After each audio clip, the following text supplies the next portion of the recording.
the evolution of service businesses.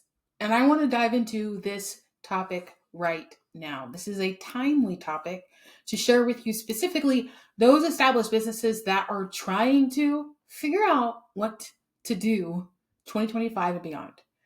And I want to cover 7 different things: traditional versus the new business models, the new normal, AI integration examples, speed to delivery, value proposition, target marketing, and growth acceleration. Now, why is this going to be compacted into one video specifically? Because I just want to reorient you guys to where we are right now in the current market, in the current world, and how it's going to change for the next 5 years. And we're going to start to see a lot of evolution and transformations in every single industry. It doesn't matter what you do, how you serve. I mean, you could be an artist. You can have a museum or a gallery, or you could be a nurse. You could be a doctor. It could be a lawyer. You could have a cleaning company or a laundromat. It does not matter because your consumer is changing.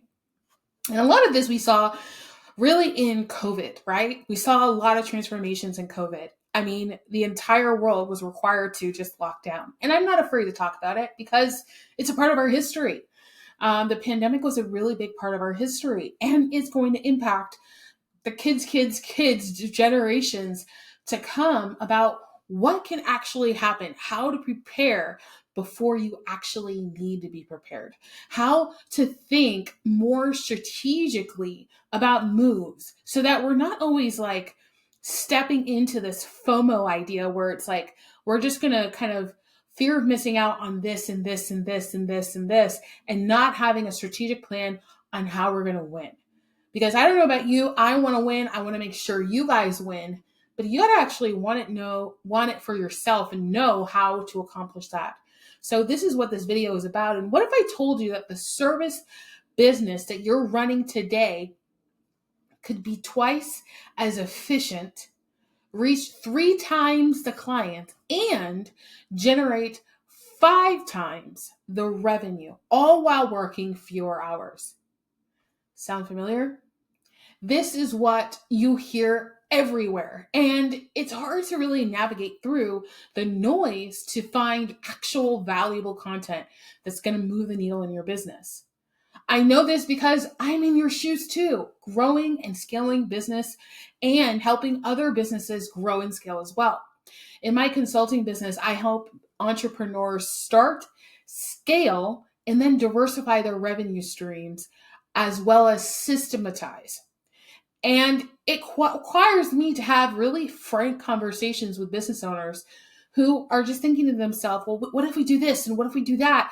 And all of these like grandeur ideas that might seem really easy to implement. But once you give them the sticker price, they just buck off. They're like, whoa, this is way too much for me. And this is the challenge. If you want something to change in your business, you're willing to invest. But how do you know what to invest in? How do you know whether or not this investment is going to pay off in the long run? Is it worth it? Is it going to work? There has to be a percentage of risk that you take, especially when there's newness, right? AI, artificial intelligence, is newness. Generative AI is newness. AI agent is newness. We're going to talk about that a little bit later today, but I just wanted to give you an idea of you're going to have to risk a little bit to keep afloat and even be relevant in this marketplace. Everything is changing quickly, transforming quickly. And if you're a business owner who thinks, well, it won't affect my business, I guarantee it will. There were 4 years ago when a lot of business owners didn't even consider TikTok as a stream of revenue, like an actual place to get leads for their business. Professional services, B2B businesses, and now the platform has taken off exponentially and really become something that a lot of people didn't even expect it would do or be. Now there is a trend towards LinkedIn and other social media platforms, as they always have been. But a lot of what I'm sharing with you in this example is a lot of ideas that this social media thing won't be around. I remember having conversations with people about hashtags and then believing that hashtags wouldn't be around very long, that it was dumb, like literally saying it is dumb. Where QR codes, graphic designers, marketers that are in the industry, that are actual entrepreneurs helping other business owners grow their business, saying QR codes are ridiculous and this is going to be a fad. And now we've seen that big enterprise organizations have adopted, have like connected a QR code to almost everything. You see it on TV, you see it on websites, social media, print materials, even at events.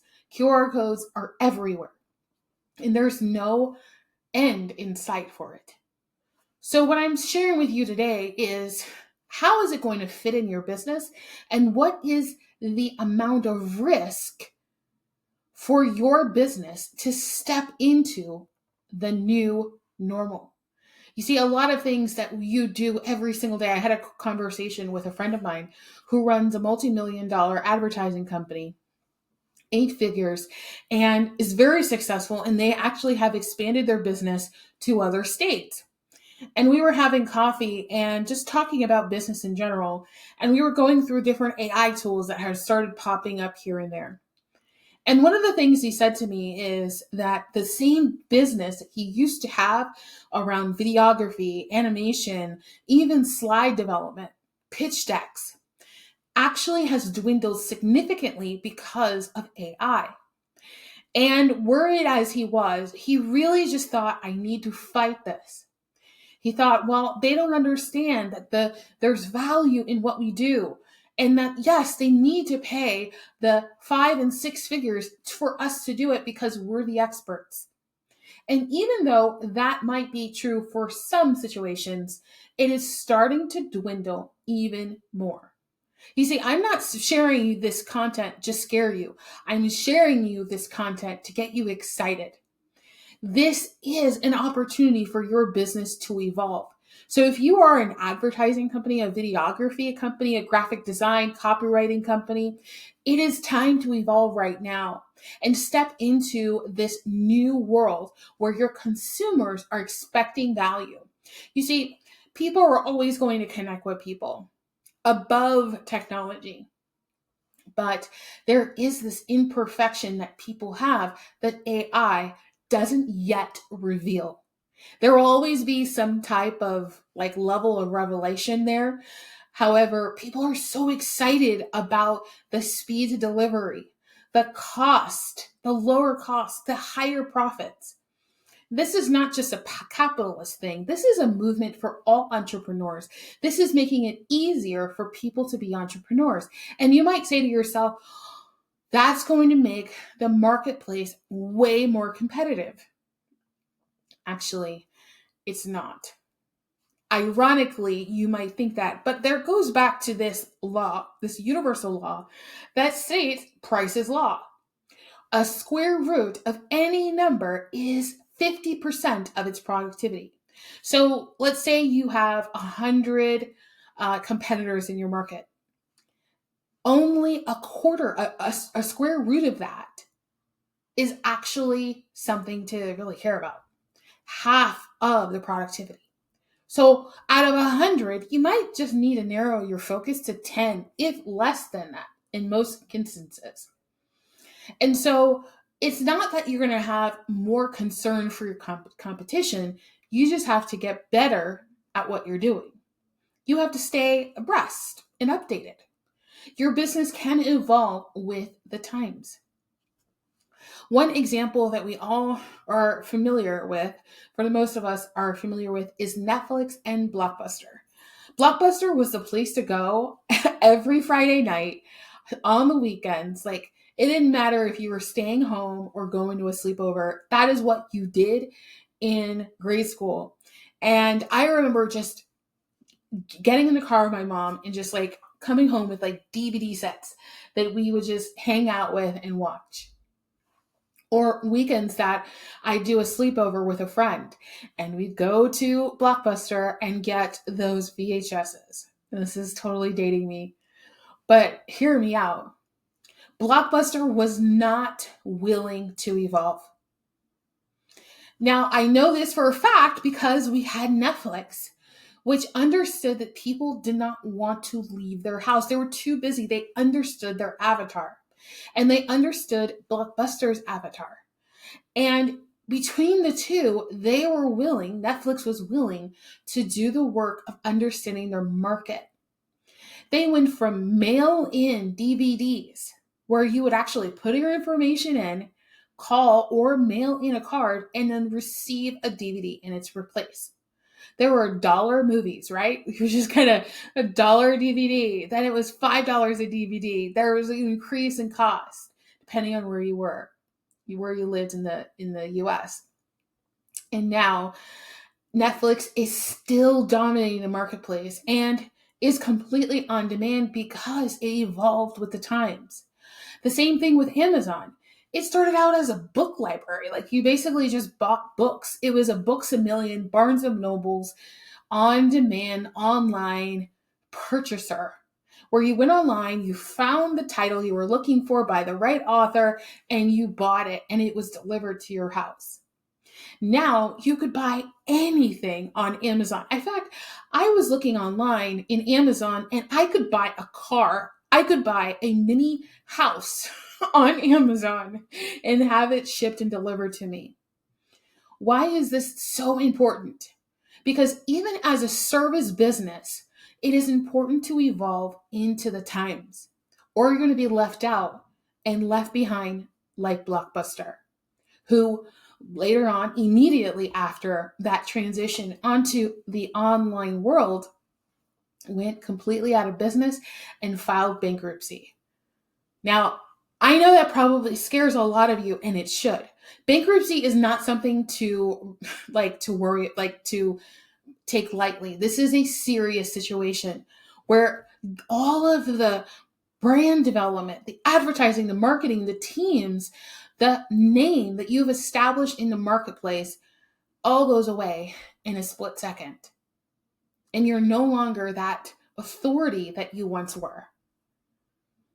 This is why it is important to evolve. The traditional way of running a service business does not work. And I'm going to make sure to emphasize this heavily. It does not work. Hourly does not work anymore. Retainers, how do they work?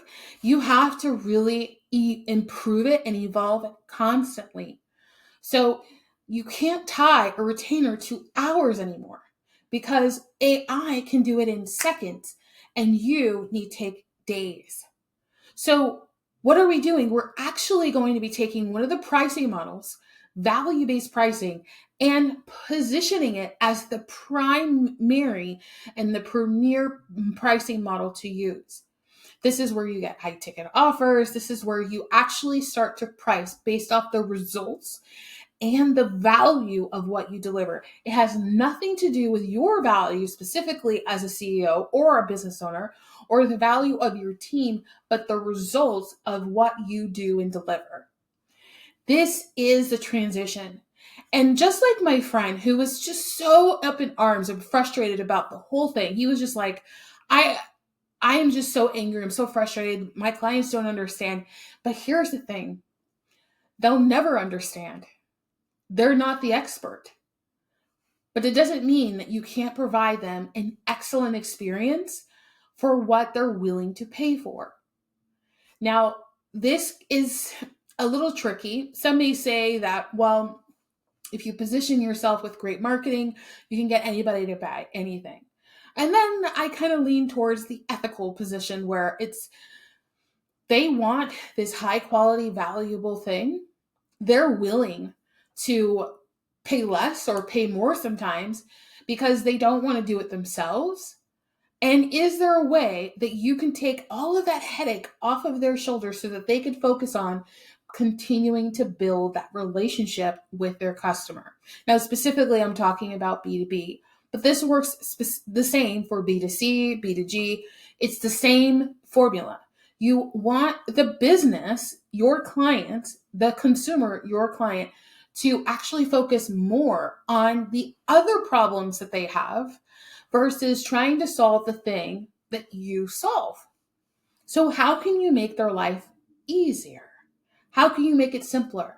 How can you eliminate the friction for them to adopt technology or any other thing? I'm just using technology as an example because it's top of mind for everyone.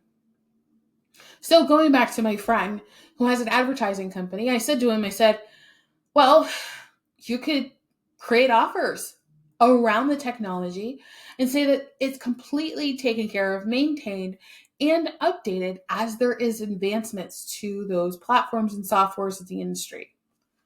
He was like, oh, well, how would I do that? I said, it was exactly what you're doing now, but you're improving those offers so that the customer can stay abreast of the changes or stay up to date on the changes in the market and look like to their customers or to their people like they're up with the times. So, how can you make your customer look really good? This goes back to the hero's journey and why it's so powerful, because in the hero's journey, we learn that the hero isn't you as the business owner, as the entrepreneur. It is your client. And you're just the guide to get them to the destination that they truly desire and they deserve. Now, we just talked about the traditional versus the new business model. And I want to kind of speed things up because we spent a good amount of time in that space. And I want to move to the new normal. So I think it was just kind of like a hope float type of thing that the media was doing, but it really did catch my attention. This new normal that they were talking about, this new normal that would exist, and everybody was looking forward to the new normal. It was 2021, and we're like, COVID is over, like, can everything open up again? Can we take these masks off our face, And everybody was just sick and tired of being sick and tired, literally and figuratively. And the media was just amping up this new normal idea, new normal, new normal, new normal. We can't wait to get to the new normal. And what I believe strongly is that the new normal hasn't existed yet. I don't believe that we'll be there in this new normal era until the end of 2025. I believe 2025 is a new beginning, as a new era all in itself. And in order for us to stay relevant, to stay up to date, and to provide value to our buyers, our customers, our clients, and our partners, we're going to have to actually evolve. And it's about letting go of things that, it's sacrifice. It's letting go of things that no longer serve us so that we can step into something that's going to be greater. And this is where mindset is so, so crucial, important. I incorporate mindset into every element of my business for my clients and my team because it is very, very important. You want to make sure that you have a strong focus on resilience, tenacity, courage to stand out when no one else is, to be the first, to show up, to say things that are audacious, but they're authentic. And the new normal is going to require this. What I believe the new normal will consist of is really just brand development of those, those charisma elements, the mascots, if you will, or the characters of your company that stand out, that speak out. That might be you. It might be someone on your team. It might be someone who is the one that's cultivating the community. Those individuals, if they're not doing that already, including yourself, you're going to have to speak out. Because even though AI is going to dominate our future and is dominating our future, what is going to be very important is how to stand out from everyone else that is going to be cookie cutter. Everyone will be using ChatGPT and Claude and other AI solutions to get things done faster. So a lot of those tailoring and modifications will be necessary. You'll definitely need a copywriter. You'll definitely need someone who understands your brand, who will teach AI to do things the way that you want them to be done.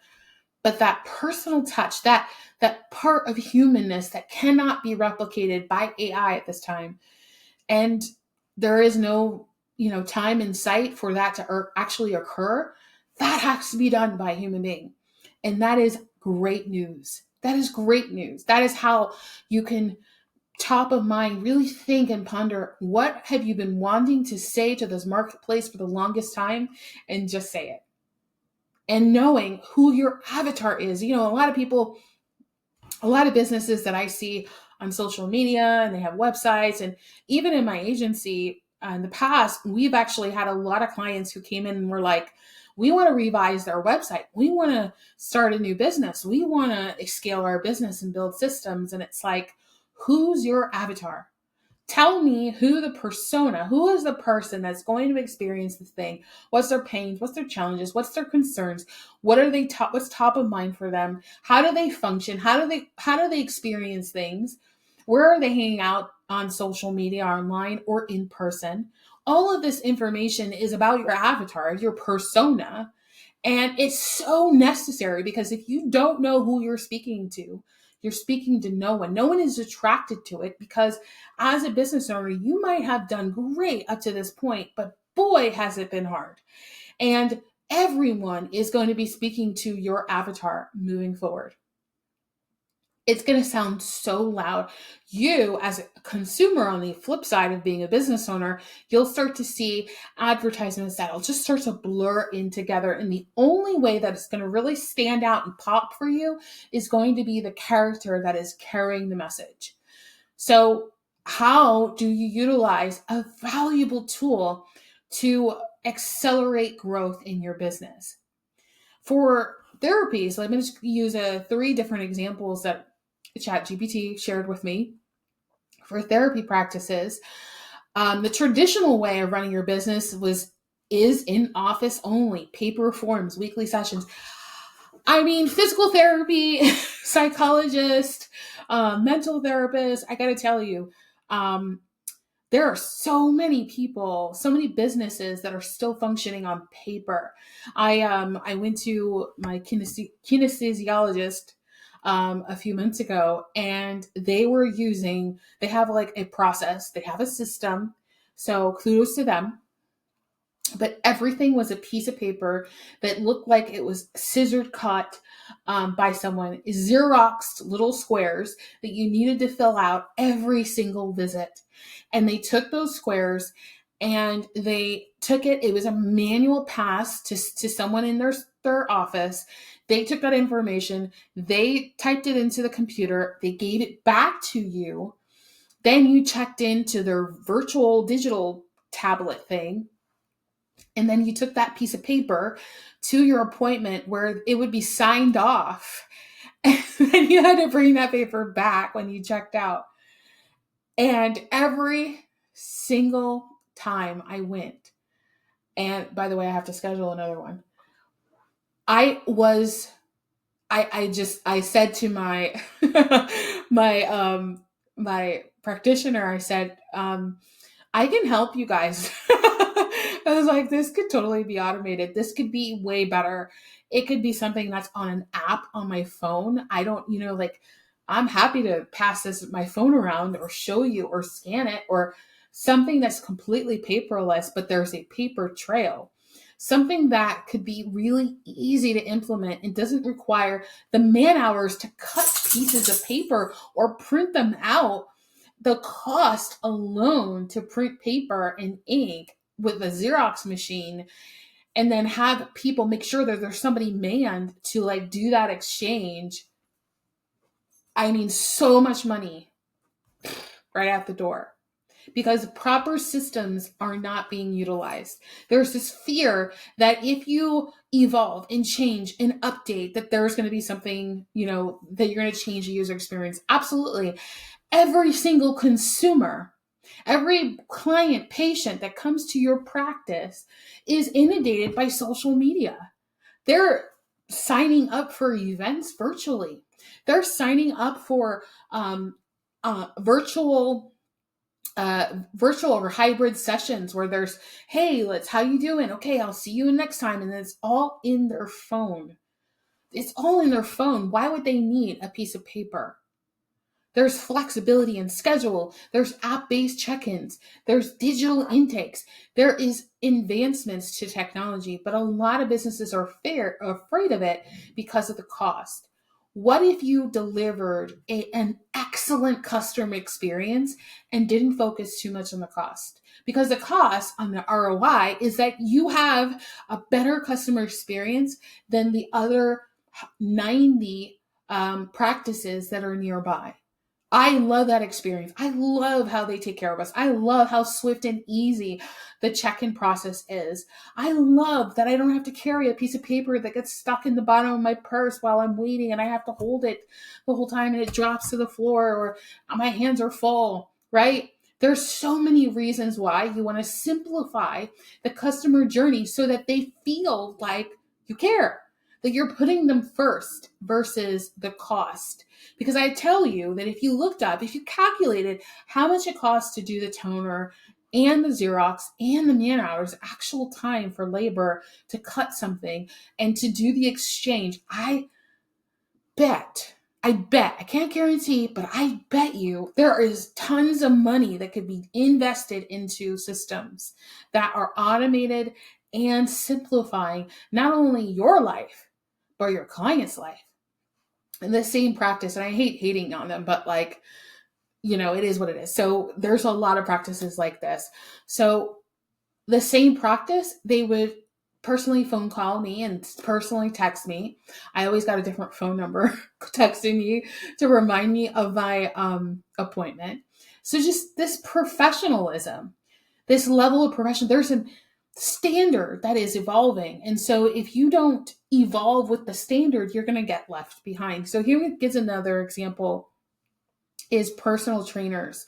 So personal trainers have one-on-one gym sessions only, but there are so many opportunities. The same thing with, therapists and other, professional service practices where you can actually provide, I geek out about this. I'm going to try to hone it in for this video so that I don't go too crazy. So there are ways that you can diversify your revenue with one customer. So like thinking about like your lifetime value of your customer when they're coming in and out of your therapy practice or your personal training experience, how can you increase the lifetime value for that customer, one customer? There are so many ways. So let's just talk about the personal trainer, and then that way I can just consolidate my thoughts here. Personal trainers, you show up to the gym, you do the training, and then you leave, right? And there's usually some homework that you got to do, and then you got to do it again and again and again and again.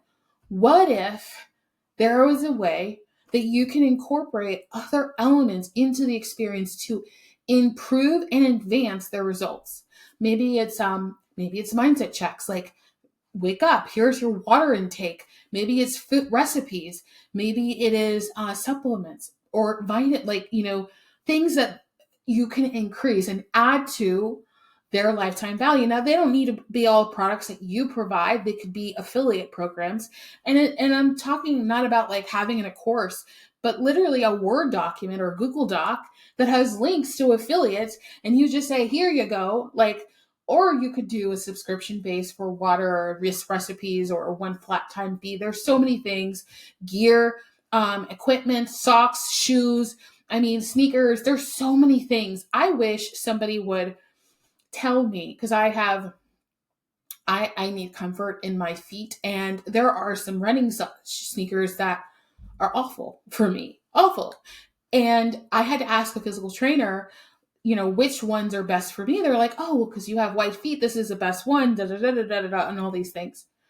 Oh my gosh, I totally happy. Put your Amazon link in there. Boom, you're done. Like, so much. Like, what are the things that you can incorporate into that experience, that one-on-one experience that can elevate their performance, get them the results that they want, and look at you and say, you are the authority in the marketplace. And this is also like virtual sessions, like in-person training. If your target market are business owners who travel a lot, how can you incorporate that? Maybe it's you have, you know, gyms near them. Like, where are you going? Here, let me provide you a map. I can customize this and make it easy for you. Create a plan, just fill it in. There's so many ways that you can utilize AI to leverage and build something completely customized for your customer. Like, they travel and they're like, oh, I got to find a gym.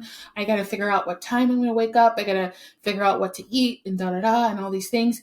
And if they told you, or if you had a way to capture this information and put it into AI, it would spit out everything that they need, and then you can charge for that. Legal services. Well, I'm going to skim through this. So traditional, all meetings in office, physical document signing. This is traditional way of things. You got to go to the office.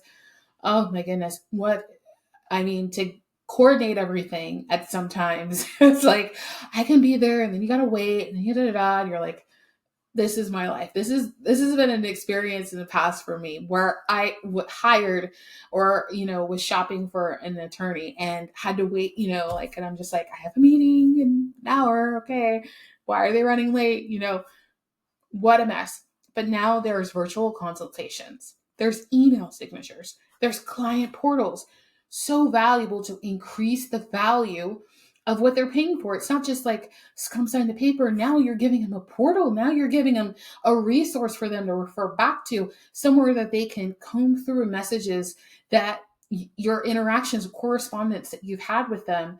And it's convenience. That's what people are paying for, is the results, the convenience of what you deliver. Now, I won't lie, there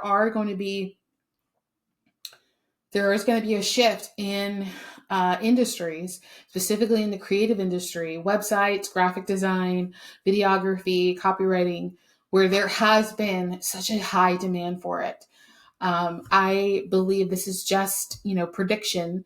I believe a lot of those businesses will either need to adapt to AI, and which is, pretty much eliminate service hours and adapt AI into their companies, or they just change offers altogether, which is totally fine.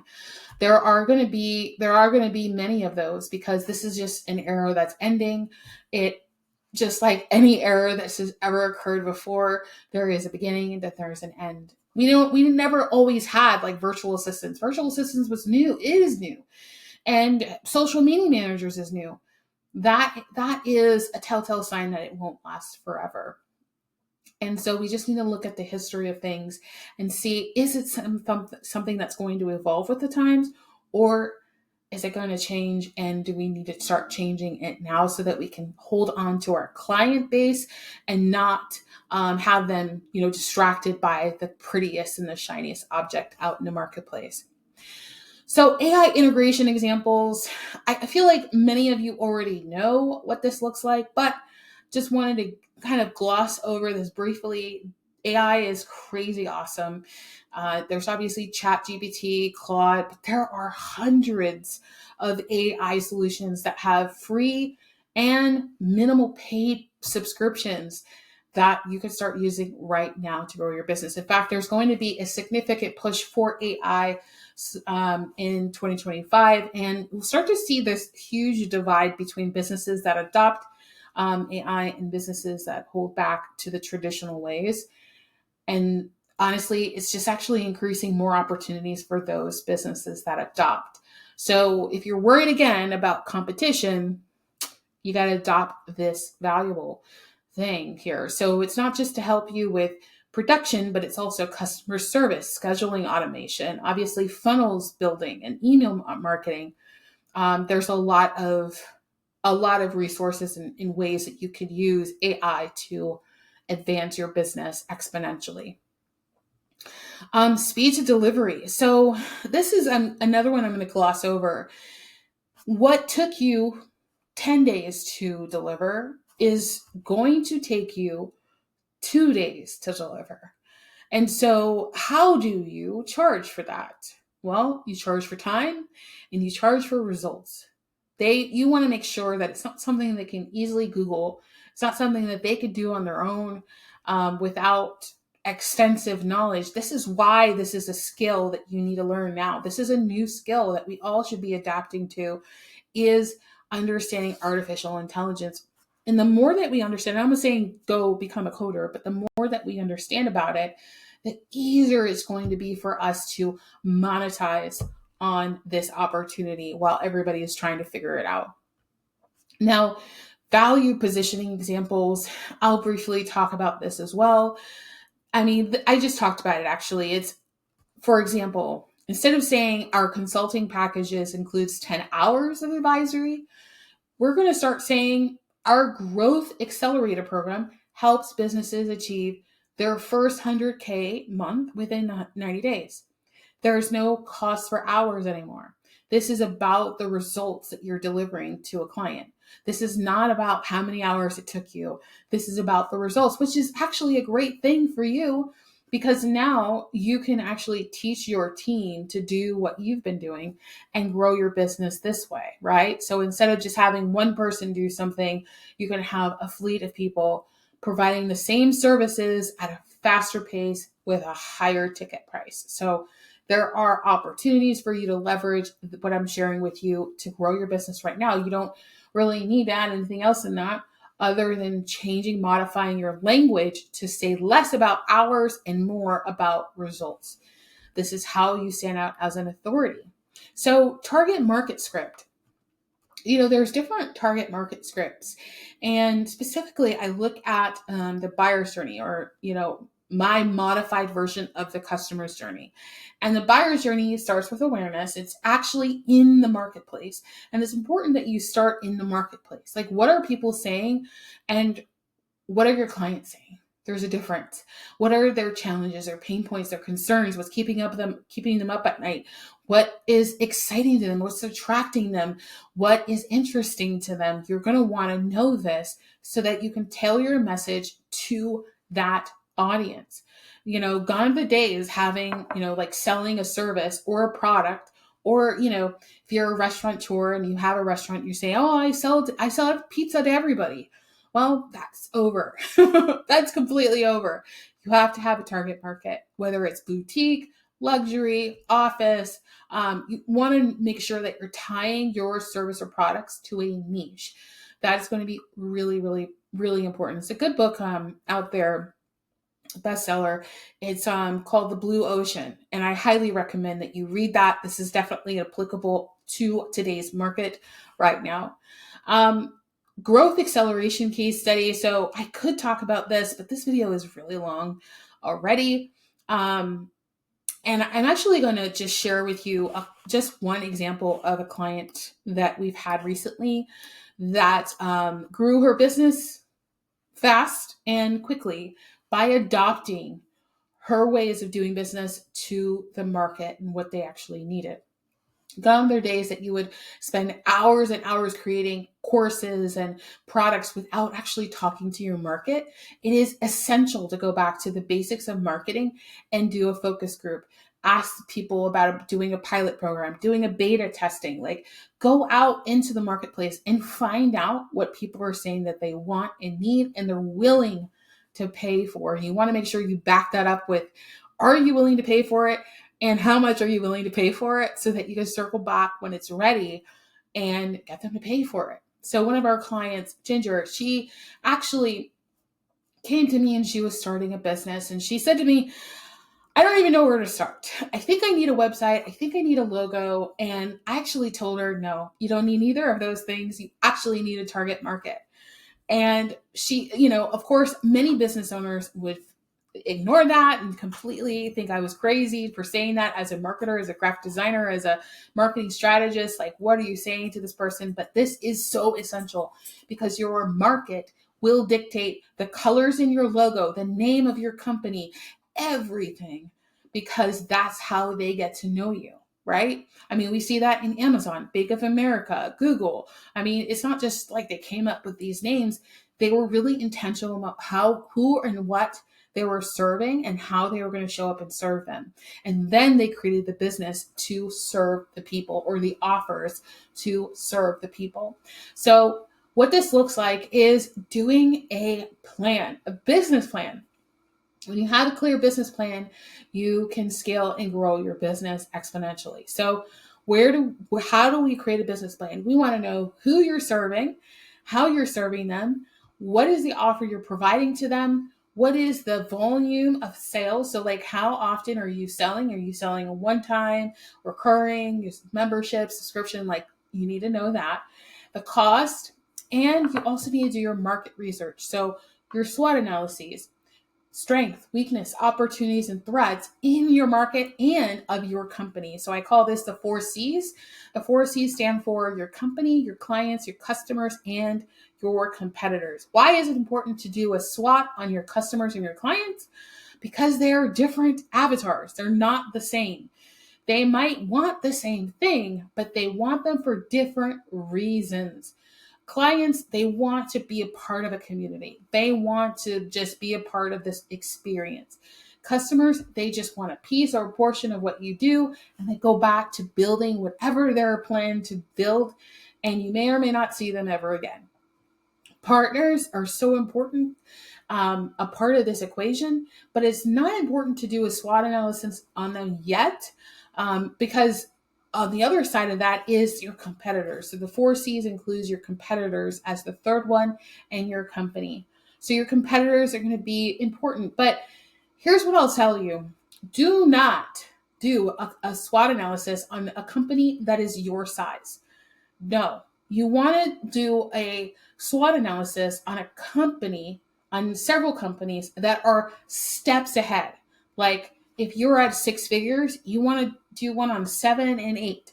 If you're at 7, you want to do it on 8 and 9. You want someone who is steps ahead of where you are. So that's how you accelerate. Because how can you compete with someone who is at 6 figures or just starting out?